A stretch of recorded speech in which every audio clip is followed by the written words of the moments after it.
আমার এখন মনে আছে যেদিন আমাকে ঘুম থেকে ছেড়ে দেওয়া হয়, আজকে খোলামেলা বলছে এগুলো, আস্তে আস্তে সবই বলে দেব ইনশাআল্লাহ। যেদিন আমাকে ছাড়া হয়েছে ওই দিন আমাকে বলা হয়েছিল যে আমি যদি ঘুমিয়েও থাকি তবু আমাকে ঘুমের মধ্যেও মনিটর করার জন্য মানুষ থাকবে। রাস্তাঘাটে যাওয়া তো বহুত দূরের কথা, বয়ান দেওয়া তো বহুত দূরের কথা, মাহফিল করা তো বহুত দূরের কথা, দাওয়াতের কাজ করা বহুত দূরের কথা, মিম্বরে দাঁড়ানো বহুত দূরের কথা। তুমি আমাদের চোখের মধ্যে থাকবা যখন তুমি ঘুমের মধ্যে থাকবা। এটা আমরা তখন শিখেছি যে মানুষের প্রাইভেট লাইফ বলতে আর কিছু বাকি রাখে নাই তারা। আপনি ফোন নিয়ে যা করতেছেন এভরিথিং তারা মনিটর করতে পারে, এভরিথিং। কাকে মেসেজ করতেছেন, অনেক ভাই তখন আমার সাথে দেখা করতে আসলে আমরা ইগনোর করতাম তার ভালোর জন্যই, বিকজ সে বিপদে পড়বে আমার সাথে দেখা করতে আসলে। এবং আপনি যেটা বলবেন সে বলার জায়গাটা আপনাকে দেওয়া হয় নাই, রাখা হয় নাই, আপনি ট্রিগারের সামনে আছেন। তো আল্লাহ পাকের সন্তুষ্টির জন্য কথা শুনেছি, অনেক সহ্য করেছি, মেনে নিয়েছি, গালি মন্দও খেয়েছি। আর এটাকে সুন্দর করে নাটক সাজানো হয়েছিল যে পারিবারিক কলহের কারণে আত্মগোপনে চলে গেছে। পারিবারিক কলহের কারণে আত্মগোপনে আমার সাথে আরো 4 জন কিভাবে গেল, আমার গাড়িও বা কিভাবে গেল। আর বাংলাদেশের গোয়েন্দা সংস্থার হেডকোয়ার্টারে আমার লাস্ট লোকেশন কিভাবে পাওয়া যায়, ম্যাপ কিভাবে ট্রেস হয়। আর পরের প্রশ্ন হচ্ছে যে দ্বিতীয় শব্দটা যে পুনর্গঠন, উম্মাকে পুনরুজ্জীবিত করা, উম্মার হারানো গৌরব ফিরিয়ে আনা, এই প্রসঙ্গটা আসছে কেন? এই প্রসঙ্গটা কেন আসছে? তার মানে আমরা নিজেরাই সংজ্ঞায়িত করে ফেলেছি যে উম্মার অবস্থা আগের মতো ভালো নাই। এটা আমরা স্বীকার করেছি এবং এটা আমরা সবাই বুঝতেও পারছি। এই কারণে আলোচনাগুলো আসছে, আলোচনাগুলো আসার প্রেক্ষাপট তৈরি হচ্ছে বা আমরা টপিকগুলো নির্ধারণ করছি যে উম্মার পুনর্গঠন প্রয়োজন, পুনরুজ্জীবন প্রয়োজন, পুনর্জাগরণ প্রয়োজন। তার মানে আমরা আগের হালতে নাই, আমরা আগের হালতে নাই। এটা মাথায় আসলে আবার এটাও মাথায় আসতে হবে আগে আমরা কোন হালতে ছিলাম, আমরা আগে কোন হালতে ছিলাম। একজন ব্যক্তি রমাদান মাসে লাইলাতুল কদরে হেরা গুহায় আল্লাহ রব্বুল আলমিনকে ডাকছেন, আল্লাহ রব্বুল আলমিন তাকে আল কোরআনের মতো কিতাব প্রদান করছেন এবং তাকে সর্বশেষ এবং চূড়ান্ত নবী হিসেবে আল্লাহ পাক মনোনীত করছেন। কেন সেই ব্যক্তি হেরা গুহায় আল্লাহ রব্বুল আলমিনকে এভাবে ডাকছেন? কারণ তিনি যে সমাজে বসবাস করেন সেই সমাজটাকে আইয়ামে জাহিলিয়াত বলা হতো। সেই সমাজের মধ্যে শিরক ছিল, সুদ ছিল, রিবা, মাদক, নারীর অবমাননা, গোত্রীয় হানাহানি, এরকম জাহালাতে পূর্ণ একটা সমাজে তিনি আল্লাহ পাককে ডাকছিলেন। সে একজন ব্যক্তি থেকে আস্তে আস্তে দাওয়াত শুরু হলো এবং তিনি প্রথমে ম্যান টু ম্যান দাওয়াত দিতে লাগলেন। আবু বকর, উসমান, উমর, আলী রাদিয়াল্লাহু আনহুম আজমাইন, তাদের মধ্যে সাহাবী তৈরি হতে লাগলো। এক পর্যায়ে মক্কায় 13 বছর দাওয়াতের মধ্যে আমরা সবরের পরিচয় দিলাম, ধৈর্যের পরিচয় দিলাম, দাওয়াত অব্যাহত থাকলো, আমরা নির্যাতন নিপীড়ন সহ্য করলাম।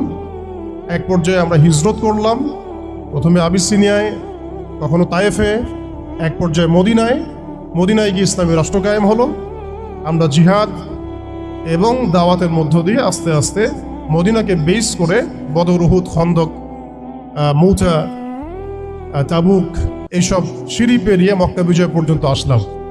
মক্কা বিজয় পর্যন্ত আসার পরে আমরা দেখলাম যে আইয়ামে জাহিলিয়াতের কোনো জাহালাত মক্কার মধ্যে নাই। যেই মক্কা আমরা ছেড়ে গিয়েছিলাম 23 বছরের ব্যবধানে আমরা দেখলাম সেই মক্কা আইয়ামে জাহিলিয়াত মুক্ত হলো। শুধু তাই নয়, সেখানে কোনো শিরক থাকলো না, কোনো রিবা থাকলো না, কোনো মাদক থাকলো না, কোনো নারীর অবমাননা থাকলো না, গোত্রীয় হানাহানি থাকলো না। যেখানে আমরা ছিলাম মুস্তাদআফিন, দুর্বল, আমরা ছিলাম মক্কা থেকে বিতাড়িত, আমরা ছিলাম সংখ্যালঘু, সেখান থেকে আলহামদুলিল্লাহ মাত্র 23 বছরের ব্যবধানে আমরা পুরো জাজিরাতুল আরবকে শাসন করলাম। এবং সেই বেইজের উপর দাঁড়িয়ে আবু বকর, ওমর, ওসমান, আলী রাদিয়াল্লাহু আনহুম আজমাইন তারা আরও প্রায় 30 বছর ইসলামী খেলাফা বাস্তবায়ন করলেন। এমনকি তাদের বেইজের উপর দাঁড়িয়ে উমাইয়ারা শাসন করলো প্রায় 90 থেকে 95 বছর, আব্বাসীয়রা প্রায় 500 বছরের মতো। এরপরে আসলো তুর্কিরা, মাঝখানে ফাতেমিরা, আপনারা জানেন মামলুকরাও শাসন করেছে, সেলজুকরাও করেছে, অটোম্যানরাও করেছে। তো আমরা বুঝতে পারছি যে উম্মাহ এই হালতে ছিল না এখন যে হালতে আছে। অর্থাৎ উম্মার পুনর্গঠন, পুনর্জীবন, এই যে কথাগুলো আসে এগুলো বেসিক্যালি আমরা রাজনৈতিক টার্মিনোলজি থেকে ডিল করছি আর কি।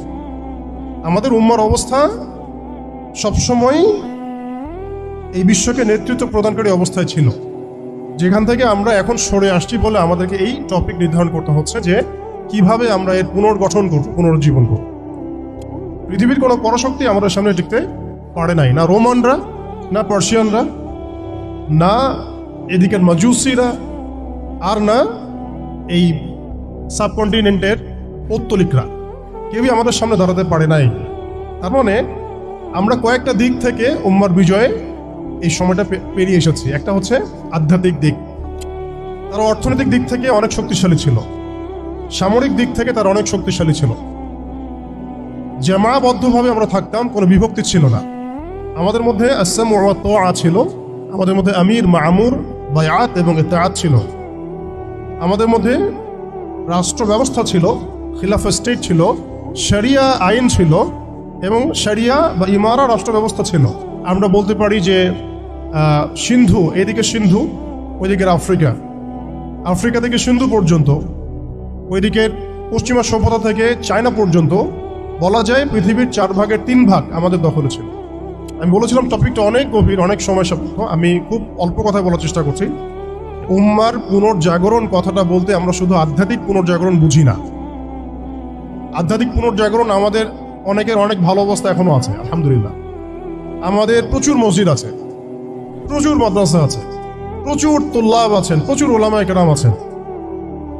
আমাদের বুদ্ধিজীবীর অভাব নাই, সামরিক বাহিনীর অভাব নাই, কিন্তু আমাদের ইসলামিক স্টেটেরও অভাব নাই। নামকা বাস্তব যদিও অনেক কিছুই, জনসংখ্যাও প্রচুর, সম্পদও প্রচুর, খনিজ সম্পদও প্রচুর। আমাদের মা বোনদের, পর্দানসীন মা বোনদের অভাব নাই। তাহলে আমরা কোন জায়গা থেকে পুনর্জাগরণের কথাটা বলছি? আসলে আমরা পুনর্জাগরণের কথাটা বলছি সামগ্রিক অর্থে, স্পেশালি রাজনৈতিক অর্থে, সামগ্রিকভাবে কিন্তু স্পেশালি রাজনৈতিকভাবে। এখন আসেন যে কিভাবে সম্ভব এই হারানো ঐতিহ্য, গৌরব ফিরিয়ে আনা, এটাই মূল কথা। আসলে আমাদের মানে অনেক আলোচনা, কিন্তু মূল কথা কিন্তু অল্প হবে। মানে আসলে কিভাবে পসিবল সেই জায়গা থেকে ফিরিয়ে আসে। এখন আচ্ছা, এখন এতক্ষণ তো বললাম আমরা কোথায় ছিলাম, এখন ওই জায়গা থেকে আমরা কোথায় আসছি এটা একটু বলি, তারপরে বুঝবেন ইনশাআল্লাহ ওই জায়গা থেকে আমরা কোথায় আসছি। আসলে এখন আমি একটু আগে বললাম যে আমাদের প্রচুর মসজিদ আছে, মাদ্রাসা আছে, সবকিছু আছে, এটা সত্য। ইসলামের স্বর্ণযুগে যতগুলো ইউনিভার্সিটি ছিল না, আমাদের ঢাকা শহরে গাজীপুরে তার চেয়ে বেশি ইউনিভার্সিটি আছে। ইসলামের স্বর্ণযুগে আমাদের জনসংখ্যা যত ছিল না, আমাদের এখন জনসংখ্যা তার চেয়ে অনেক বেশি। আমাদের মিডিয়া, প্রযুক্তি, আমাদের অস্ত্রশস্ত্র, আমাদের রাষ্ট্র, সবকিছু অনেক বেশি, কিন্তু কোন জায়গা থেকে পিছিয়ে আসছি, আমরা কোন জায়গায় আছি, এটা ডিল করতে হবে। এবং ডিলিংসটা এক্সটার্নাল অবজারভেশন দিয়ে করলে হবে না, ইন্টারনাল অবজারভেশন দিয়ে করতে হবে। খিদির আলাইহিস সালামের মতো বাহ্যিকভাবে অনেক কিছু মনে হবে, অনেক ইসলামিক দল আছে, অনেক মুসলিমদের সংখ্যা অনেক, একটু আগে বললাম মসজিদ, মাদ্রাসা সবকিছু অনেক বেশি, সবই ঠিক আছে, কিন্তু ইন্টারনালি আমাদের কিছু বিষয় দেখতে হবে। ইন্টারনালি কি নাই আমাদের মধ্যে? 1 নাম্বার, ইন্টারনালি সেই রাজনৈতিক বৈশ্বিক ক্ষমতা আমাদের হাতে নাই, প্রথম কথা। এবং এটা আমাদের জন্য লজ্জার। একটা সময় ছিল যখন আমরা এগুলো সব হাসিল করেছিলাম, প্রথমে তারা আমাদের কাছ থেকে যেটা কেড়ে নিয়েছে তা হচ্ছে রাজনৈতিক ক্ষমতা। তারা আমাদের কাছ থেকে প্রথমে ব্যক্তি জীবনে ধর্মের স্বাধীনতায় হস্তক্ষেপ কেউ করেনি। কুফাররা, জায়নিস্টরা, কাফের, ফাসেক, মুশরিক, মুনাফিক, এদের যে ঐক্য জোট ছিল, তারা প্রথমে আঘাত করেছিল আমাদের খিলাফায়। তারা প্রথমে আমাদের ব্যক্তি জীবনে এসে আঘাত করেন, নামাজ পড়তে পারবা না, পর্দা করতে পারবা না, গরুর গোশত নিয়ে হাঁটতে পারবা না, দেখলেই পিঠায় মেরে ফেলবো, এই জায়গায় তারা আগে আঘাত করেনি আমাদেরকে।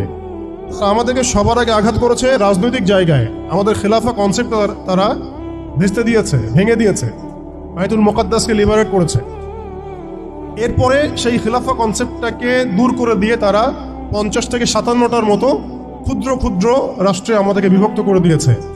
তারা প্রথমে আমাদের রাজনৈতিক ক্ষমতাটাকে কেড়ে নিয়েছে, খিলাফা কনসেপ্টটাকে ডিস্ট্রয় করেছে। এরপরে 57টার মতো টুকরা টুকরা রাষ্ট্রে আমাদেরকে ভাগ করেছে। এরপরের অবস্থা আরো ডেঞ্জারাস। ওই রাষ্ট্রগুলোর মধ্যে তারা তাদের তাবেদার মোনাফেক শাসক বসাইছে। তাদের ধাপগুলো বুঝেন, কোন জায়গা থেকে আমরা কোন জায়গায় আসছি। তারপরে আমি অল্প কথা শেষ করব যে সলিউশন হতে পারে কি কি, যদিও সেগুলোর বেশিরভাগই তাত্ত্বিক, প্র্যাকটিক্যাল খুব কমই হবে। আর প্র্যাকটিক্যাল কেন কম হবে? আমাদের কারণেই হবে। কেউ বুঝেও বুঝি না, কেউ দেখেও দেখি না, শুনেও শুনি না, ওইদিকে পরে আসি, হার্ডলাইনে চলে যাবো আর কি। এখন রাষ্ট্র ভাগ করার পরে আমাদেরকে জাতীয়তাবাদে বিভক্ত করা হয়েছে। এরপরে আরো মারাত্মক যে কাজটা করা হয়েছে সেটা হচ্ছে আমাদেরকে নিরস্ত্রীকরণ করা হয়েছে। আপনি আপনার রাষ্ট্রের অভ্যন্তরে নিজের ইচ্ছায় আপনি বিশ্বের মারণাস্ত্রগুলো তৈরি করতে পারবেন না। তারা আপনাকে আইন করে দিয়েছে, ব্যান করে দিয়েছে। তারা আমাদের রাষ্ট্র ব্যবস্থার মধ্যে ইউনাইটেড নেশনসের মতো মুসলিমদের ইউনাইটেড মুসলিম অর্গানাইজেশনগুলোকে দমন করেছে। আমরা সবই বুঝি, কিন্তু আমাদের চিন্তাগুলো কেন জানি মসজিদ পর্যন্ত সীমাবদ্ধ হয়ে যাচ্ছে। এরপরে যেটা হয়েছে আরো মারাত্মক, ওই রাষ্ট্রগুলোর মধ্যে তারা 5টা আমি বলি দেবতা, 5 দেবতা ঢুকিয়ে দিয়েছে। 5 দেবতা কি? আগে ছিল 4 দেবতা, লাত, উজ্জা, হুবল আর মানাত। লাত, উজ্জা, হুবল আর মানাত নিশ্চয়ই পড়েছেন আপনারা সিরাতের মধ্যে। এগুলো ছিল আবু জেহেল, আবু লাহাবদের দেবতা। তারা কিন্তু এই দেবতাগুলোর পূজা করত আল্লাহকে পাওয়ার জন্যই। তারা বলতো মা না'বুদুহুম ইল্লা লিয়ুকাররিবুনা ইলাল্লাহি যুলফা। আমরা শুধু এই কারণেই এই লাত, উজ্জা, হুবল, মানাতের ইবাদত করি যাতে তারা আমাদেরকে আল্লাহ পর্যন্ত পৌঁছে দেয়। কি দাড়িওয়ালা, কি টুপিওয়ালা, সবাই পূজা করতেছে। সুবহানাল্লাহ, মানে অবাক হয়ে যাবেন।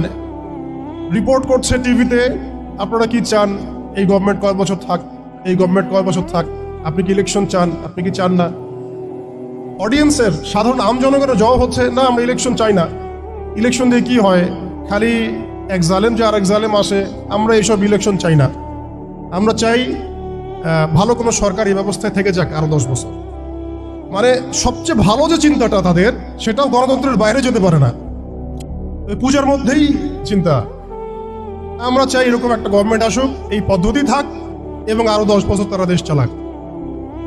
মানে ইসলামে যে আল্লাহ প্রদত্ত একটা রাষ্ট্র ব্যবস্থা আছে, একটা ইসলামী শাসন ব্যবস্থা আছে, এই কনসেপ্টটাই নাই। নামাজ পড়ছে, মাশাআল্লাহ, রোজা রাখছে, হজ উমরা সবই করছে, বাট কেন জানি পলিটিক্যালি রাষ্ট্র ব্যবস্থা ইসলামের যে রূপরেখা আছে বা ইসলামের যে একটা সুন্নাহ আছে, নবী সাল্লাল্লাহু আলাইহি ওয়াসাল্লামের যে একটা রেখে যাওয়া উসওয়াতুল হাসানা আছে, এইটাই মানুষ মানতে পারছে না বা বুঝতে পারছে না। জাযাকাল্লাহ। ডেমোক্রেসি একটা দেবতার নাম, যেটার পূজা করছে এখন মানুষ সারা ওয়ার্ল্ডে। আরেকটা হচ্ছে এথিজম, নাস্তিকতা।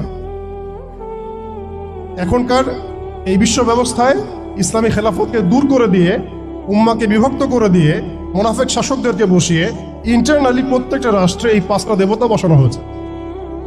ডেমোক্রেসি, এথিজম, আর বললাম কি ন্যাশনালিজম, আরেকটা কি বললাম,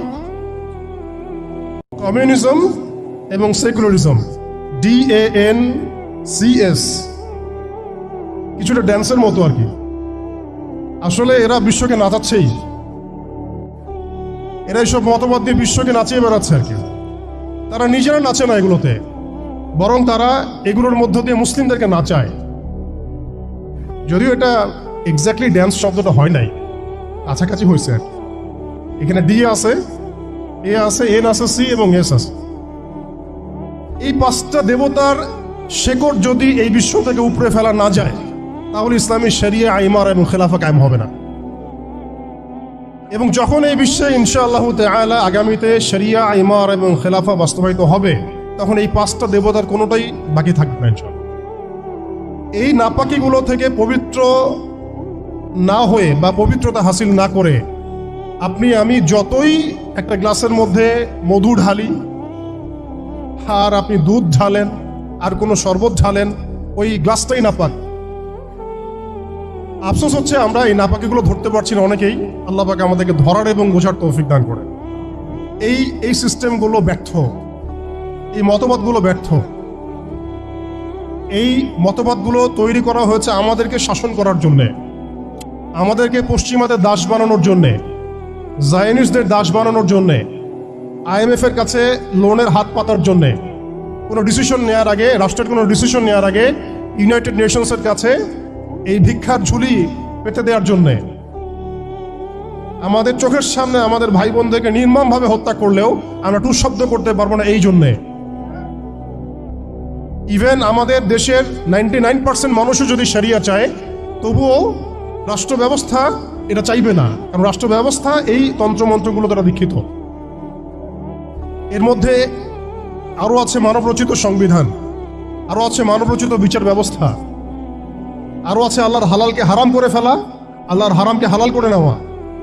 পুরো একটা তাগুতি এবং কুফরি সিস্টেম আমাদেরকে দেওয়া হয়েছে। কোন জায়গা থেকে? খেলাফা অ্যাবলিশ করার পর থেকে। আমরা কোথায় ছিলাম এটা আমাদেরকে বুঝতে হবে। এখনকার প্রবলেম কি সেটাও বুঝতে হবে, ক্রাইসিসগুলো, তারপরে আসতে হবে সলিউশন কোথায়। এগুলো ক্রাইসিস। তাহলে এই তন্ত্রমন্ত্রগুলো দেওয়া হয়েছে আমাদেরকে তাদের দাস বানানোর জন্য, তাদেরকে আমাদের অধীনে আনার জন্য নয়। এই জিনিসটা আমরা বুঝতে অনেক সময় ভুল করেছি, এখনো ভুল করছি। আমি খালি প্রশ্ন করতে চাই যে আর কতদিন ভুল করব আমরা? আল্লাহ পাক আমাদের চোখ খুলে দেন, মনের চোখ। আল্লাহ পাক আমাদের কলবের চোখ খুলে দেন।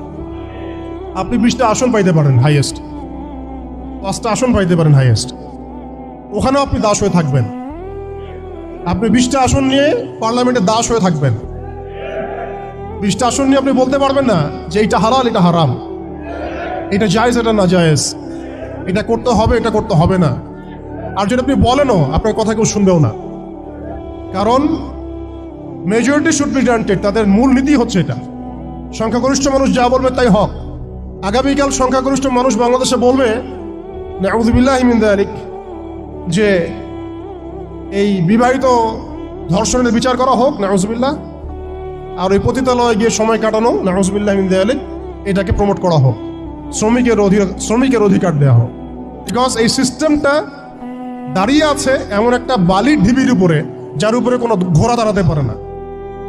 এই সিস্টেমটা দাঁড়িয়ে আছে এমন একটা ভঙ্গুর মাটির উপরে, যার উপরে আপনি কোনো প্রাসাদ নির্মাণ করা সম্ভব নয়। মাটিটাই তো ভঙ্গুর।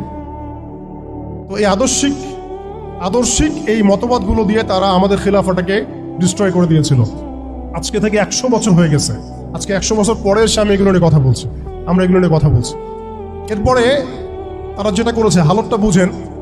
এরপরে তারা আমাদের ইয়াং জেনারেশনকে টার্গেট করেছে, কয়েকটা জেনারেশনকে টার্গেট করেছে তারা। একটা হচ্ছে ওলামায়ে কেরাম শ্রেণী, একটা হচ্ছে পলিটিশিয়ান, একটা হচ্ছে তরুণ প্রজন্ম, একটা মেয়েরা, একটা বাচ্চারা। খেয়াল করে দেখেন, আমাদের পলিটিশিয়ানদেরকে তারা টার্গেট করে কি করেছিল? তাদেরকে ক্ষমতার লোভ দিয়ে ইমান হারা করেছে, এবং আল্লাহর জমিনে মুসলমান নামধারী শাসকদেরকে দিয়েই আল্লাহ বিরোধী আইন বাস্তবায়ন করেছে। নামধারী মুসলিম শাসকরাই করেছে, এবং তারা বলেছে জনগণ এটাই চায়। দেখেন, শাসকদেরকে তারা ক্ষমতা দিয়ে তাদের বসে নিয়ে আসছে, দুনিয়াবী স্বার্থ দিয়ে বসে নিয়ে আসছে। ওলামায়ে কেরামদের একটা শ্রেণীকে তারা কিভাবে বসে নিয়ে আসছে? মসজিদ করে দিব, মাদ্রাসা করে দিব, সব কিছুর সাপোর্ট আমরা দিব। রাষ্ট্র নিয়ে, অর্থনীতি নিয়ে, সমাজনীতি নিয়ে আপনারা কথা বলতে আইসেন না। এই টোপ তার গিলেছেন অনেকেই। এমন কোন সিদ্ধান্ত নেয় যে সিদ্ধান্তটা যুগোপযোগী না, তাহলে সেই একটা সিদ্ধান্ত উম্মাকে 100 বছর পিছায় দেয়। আপনারা পড়ে দেখেন ওই বইটা, মুসলিমদের পতনে বিশ্ব কি হারালো, বইটা পড়ে দেখেন। ঠিক আমরা দেখুন, আমরা মনে করেছি আমরা একটা ইসলামিক রাষ্ট্র, আমরা একটা রাষ্ট্রে আছি, এই রাষ্ট্রটি হিন্দু গভর্নমেন্ট, কোনো সমস্যার কিছু নাই। তারা আমাদেরকে মসজিদ দিয়েছে, মাদ্রাসা দিয়েছে, সবকিছু ঠিকঠাক চলছে। হঠাৎ দেখা গেল যে উগ্রপন্থী কিছু হিন্দু এসে সব সিজ করে ফেললো, এবং দিনে দুপুরে তারা এখন মানুষকে পিটিয়ে হত্যা করছে, বাড়ি ঘরে ভেঙে ফেলছে, মসজিদ ভেঙে ফেলছে, মাদ্রাসা সিলগালা করে দিচ্ছে। কোথায় গেল আমার খানকা? কোথায় গেল আমার মসজিদ? কোথায় গেল আমার মাদ্রাসা? কোথায় গেল আমার জনগণ? কোথায় গেল আমার মায়ের সম্মান? সব চলে গেল। কিসের অভাবে? রাজনৈতিক ক্ষমতার অভাবে। আমাদের ইসলামী রাষ্ট্র ব্যবস্থা কায়েম নিয়ে কথা বলার দরকার নাই, ইসলামী অর্থ ব্যবস্থা নিয়ে কথা বলার দরকার নাই, আমাদের জিহাদ ফি সাবিলিল্লাহ নিয়ে কথা বলার দরকার নাই। আমরা নিজেরাই আমাদেরকে এই ধ্বংসের মুখে ঠেলে দিয়েছে। এরপর আরো সমস্যা, তারা আমাদের ইয়াংদেরকে টার্গেট করেছিল।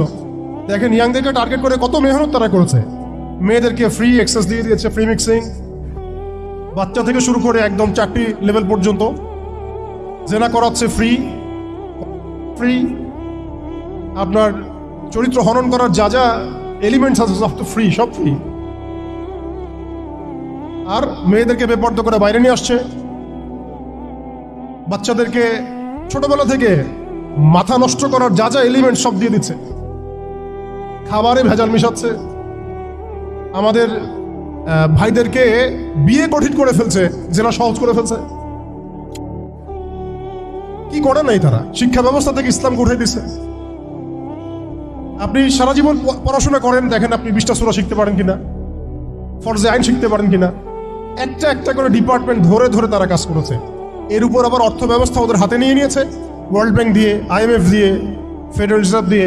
এতে করে পুরো বিশ্বের ইকোনমিক মোড়ল তারা হয়ে গেছে।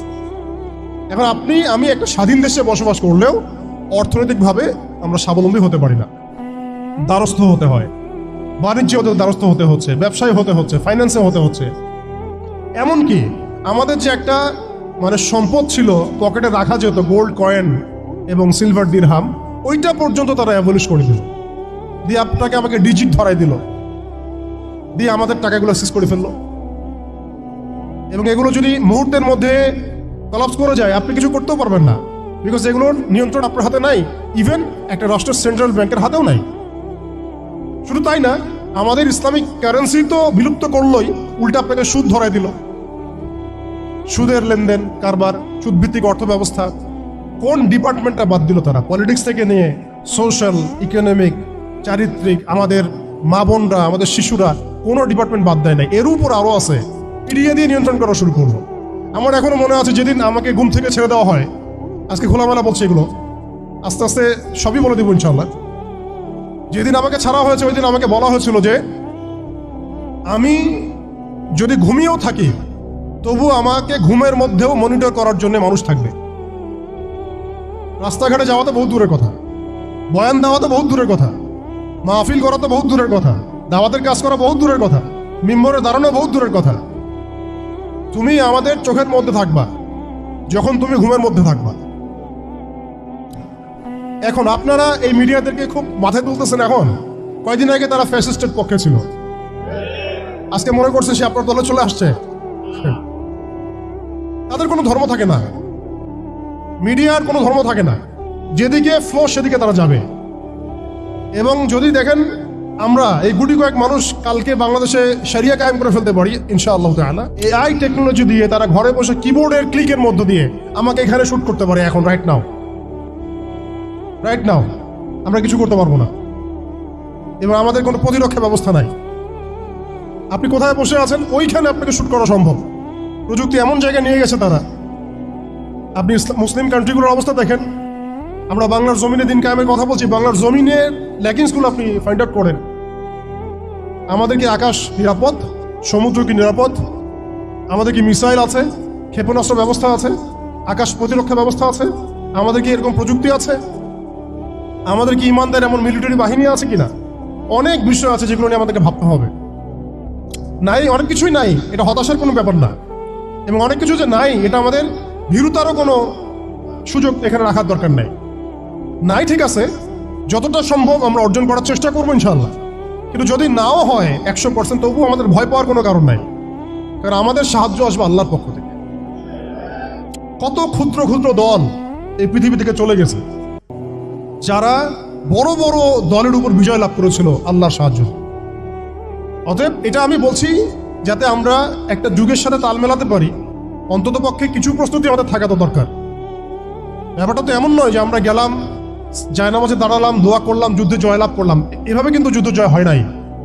আপনারা বদরের যুদ্ধের ইতিহাস যদি পড়েন দেখবেন নবী সাল্লাল্লাহু আলাইহি ওয়াসাল্লাম আগের রাত্রে গিয়েছেন, বৃষ্টি হয়েছে, জায়গা দখল করা হয়েছে, আমরা কূপ দখল করেছি যাতে পানি আমাদের কাছে থাকে, সৈন্য বিন্যাস করা হয়েছে, যতটা ট্যাকটিক নেওয়ার প্রয়োজন সব আমরা নিয়েছি। তারপরে দোয়া, সুবহানাল্লাহ, দোয়া হতে হতে হতে হতে কাঁধ থেকে চাদর পড়ে যাচ্ছে।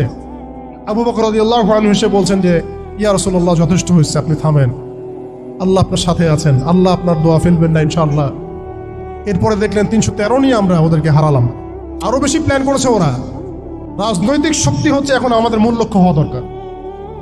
একটা অঞ্চলে ইসলামী ইমারা শরিয়া কায়েম করার জন্য 100% মানুষের 100% পরিপূর্ণ মুসলিম হওয়া শর্ত না, জি, বরং একটা অঞ্চলের মানুষের মধ্যে যদি মুসলিমে মানুষও একদম খালেস মুখলেস হয়, মুত্তাকি হয়, পরহেজগার হয়, ইমানদার হয়, একদম সিরাতের আদলে সব সুন্নাহগুলো মেনে চলে, ওই গুটি কয়েক মানুষের দ্বারা ইনশাআল্লাহ একটা বড় অঞ্চলে খেলাফা প্রতিষ্ঠা করা সম্ভব। মদিনায় আনসার সাহাবী তারা মুসলিম ছিলেন, আওস ও খাজরাজ গোত্রের, হিজরত করে গিয়েছেন মুহাজির সাহাবীরা। এতটুকু ইসলাম, এতটুকু মুসলিম আমাদের। বাকি বহু অংশে মুনাফিক, আব্দুল্লাহ বিন উবাইর অনুসারী, আর বড় বড় 3টা গোত্র আছে, বনু কোরাইজার, বনু কাইনুকার, বনু নাজিরের, খায়বার আছে, পৌত্তলিকরা আছে, কিছু নাসারাও আছে আশেপাশে, তারপরেও সেখানে ইসলামী রাষ্ট্র কায়েম হয়েছে। এই শর্তটা যারা জুড়ে দিচ্ছেন এটাও ঠিক হচ্ছে না, যে একদম 100% মানুষের ইসলাম না হওয়া পর্যন্ত আমাদের এখানে ইসলামী শরিয়া কায়েম করা যাবে না, এই কনসেপ্ট ঠিক না। আর যদি না হয় তাহলে তো কিছু বলার নাই।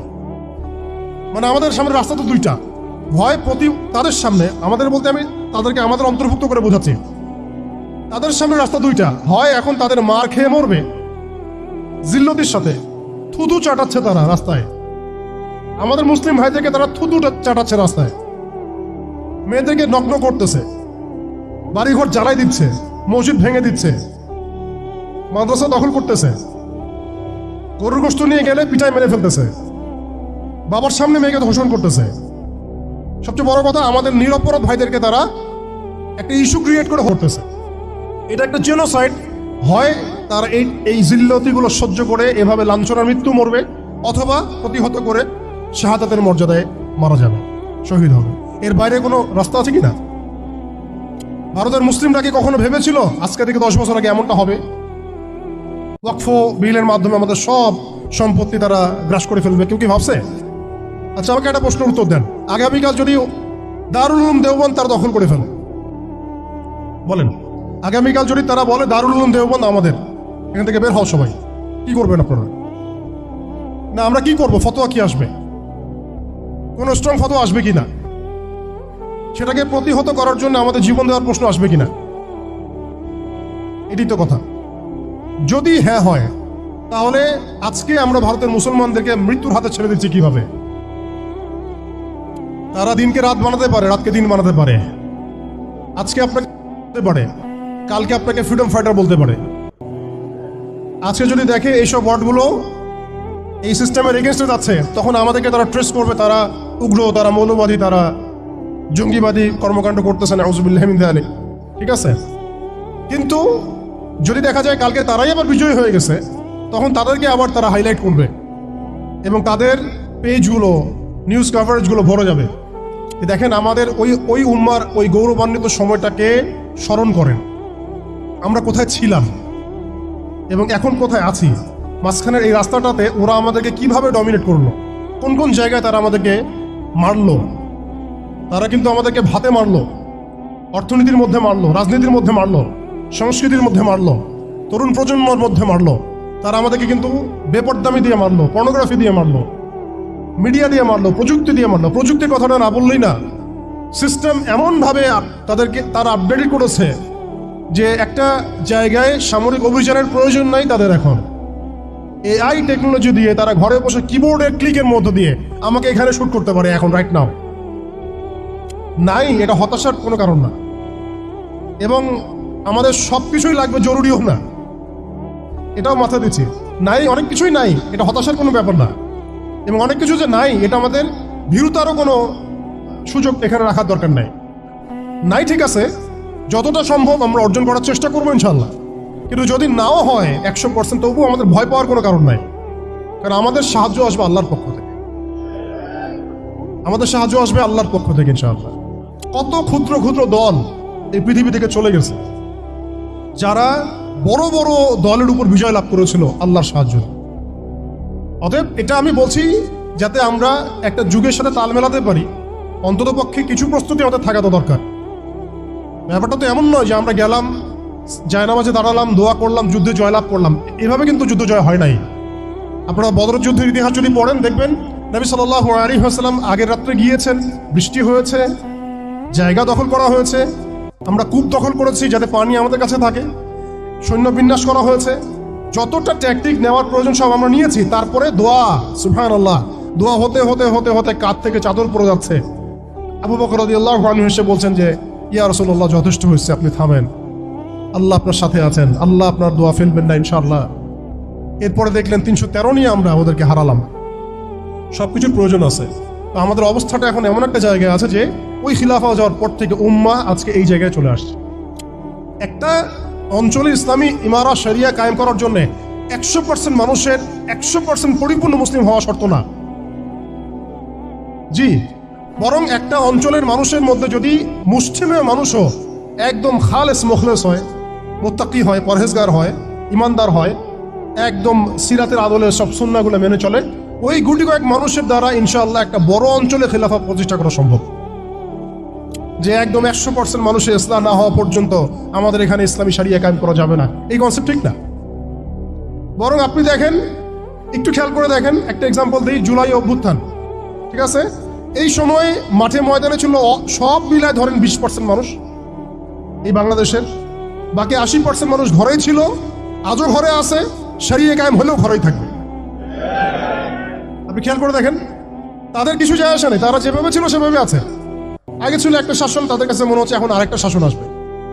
তাদের চিন্তায় তো এতটুকু, চিন্তার লিমিটেশন এতটুকুই, একজন গেছে আরেকজন আসবে, এক তাগুত গেছে আর এক তাগুত আসবে, মদের বোতল চেঞ্জ হবে, মদ সেম থাকবে, ওদের চিন্তাটা এমনই।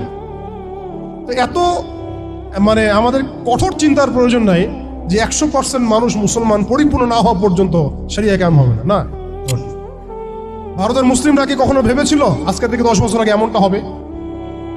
ওয়াকফ বিলের মাধ্যমে আমাদের সব সম্পত্তি তারা গ্রাস করে ফেলবে, কেউ কি ভাবছে? আচ্ছা, আমাকে একটা প্রশ্নের উত্তর দেন, আগামীকাল যদি দারুল উলুম দেওবন্দ তারা দখল করে ফেলে, বলেন, আগামীকাল যদি তারা বলে দারুল উলুম দেওবন্দ আমাদের, এখান থেকে বের হও সবাই, কি করবেন আপনারা? না আমরা কি করব? ফতোয়া কি আসবে? কোনো স্ট্রং ফতোয়া আসবে কিনা? সেটাকে প্রতিহত করার জন্য আমাদের জীবন দেওয়ার প্রশ্ন আসবে কিনা? এটাই তো কথা। যদি হ্যাঁ হয়, তাহলে আজকে আমরা ভারতের মুসলমানদেরকে মৃত্যুর হাতে ছেড়ে দিচ্ছি কিভাবে? আর যদি না হয় তাহলে তো কিছু বলার নাই।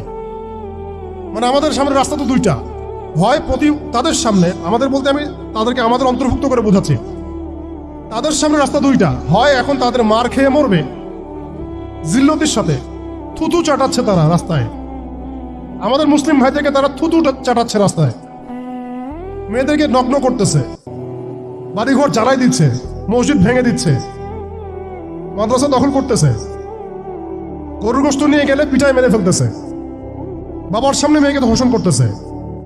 সবচেয়ে বড় কথা, আমাদের নিরপরাধ ভাইদেরকে তারা একটা ইস্যু ক্রিয়েট করে করতেছে। এটা একটা জেনোসাইড। হয় তারা এই জিল্লতিগুলো সহ্য করে এভাবে লাঞ্ছনার মৃত্যু মরবে, অথবা প্রতিহত করে শাহাদাতের মর্যাদায় মারা যাবে, শহীদ হবে। এর বাইরে কোনো রাস্তা আছে কিনা? আসেন একটু শেষ করি, অনেক লম্বা হয়ে যাবে আপনাদের। প্রিয় ভাইরা, অবস্থাটা শুধুমাত্র আধ্যাত্মিক না, মানে ক্রাইসিসটা একটু বুঝেন, ক্রাইসিসটা শুধুমাত্র ইমানের ক্রাইসিস না, ক্রাইসিসটা শুধুমাত্র আমাদের সংখ্যার না, মানে আমাদের মসজিদের মাদ্রাসার না, আমাদের শুধু মিডিয়া নিয়ে সমস্যা না, শুধু প্রযুক্তি নিয়ে সমস্যা না, আমাদের ইন টোটাল ব্যক্তি জীবন থেকে নিয়ে পলিটিক্যাল সিস্টেম পর্যন্ত প্রত্যেকটা ডিপার্টমেন্টেই আমাদের উম্মাগত সমস্যা। তার মধ্যে সবচেয়ে বড় জায়গাটাই হচ্ছে আমরা আমাদের ওই রাজনৈতিক সে ক্ষমতা ওইটা হারাই ফেলছে। রাসূলুল্লাহ সাল্লাল্লাহু আলাইহি ওয়াসাল্লাম আখিরুজ্জামানের হাদিসগুলোর মধ্যে অনেকগুলো হাদিস, অনেক, এগুলোর মধ্যে ইরশাদ করেছেন। আমি কয়েকটা সামারি বলছি এখানে। মালহামা হবে এটা লেখা হয়ে গেছে, এবং মুসলিমদের একটা বড় অংশ শহীদ হবে এটাও লেখা হয়ে গেছে। মুসলিমদের একটা অংশ এই যুদ্ধে জয়লাভ করবে এটাও লেখা হয়ে গেছে। ঈসা আলাইহিস সালামের হাতে 40 বছর ইসলামী খেলাফা কায়েম হবে এটাও লেখা হয়ে গেছে। তাহলে এই বিষয়ে যাদের মধ্যে কনফিউশন আছে যে ইসলাম কি আবার সে আগের জায়গায় যাবে, উম্মাহ কি আবার হারানো ওই জায়গায় ফিরে পাবে, এই কনফিউশনটা আগে দূর করতে হবে। আজকে থেকে বাসায় ফিরে গিয়ে আপনি কনফিডেন্ট থাকবেন যে সামনে আমরা জয়লাভ করতে যাচ্ছি ইনশাআল্লাহ। আগামীকাল আমাদের জয়ের সূর্যোদয় উঠবে, এটা লেখা হয়ে গেছে। এটা যাদের মধ্যে পড়াশোনা নাই, এলেম নাই, যারা দুনিয়াদার, যারা এইসব তন্ত্রের মধ্যে ধোকায় পড়ে আছে, তাদেরকে বললে তারা হাসতে পারে। ওরা এগুলোকে ওই যে আসাতিরুল আউয়ালিন বলতে পারে, যেমনটা কাফেররা বলতো, প্রাচীন ইতি কথা, এগুলো বলতে পারে।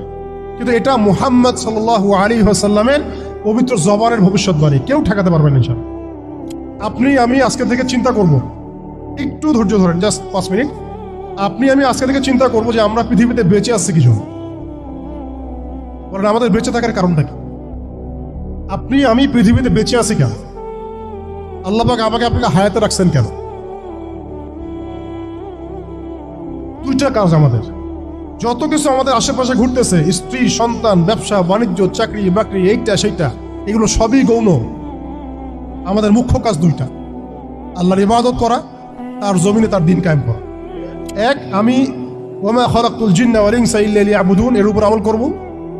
আরেকটা আমি শুরুতে বলেছিলাম, ইন্নাল্লাহা লা ইউগাইয়িরু মা বিকওমিন হাত্তা ইউগাইয়িরু মা বিআনফুসিহিম।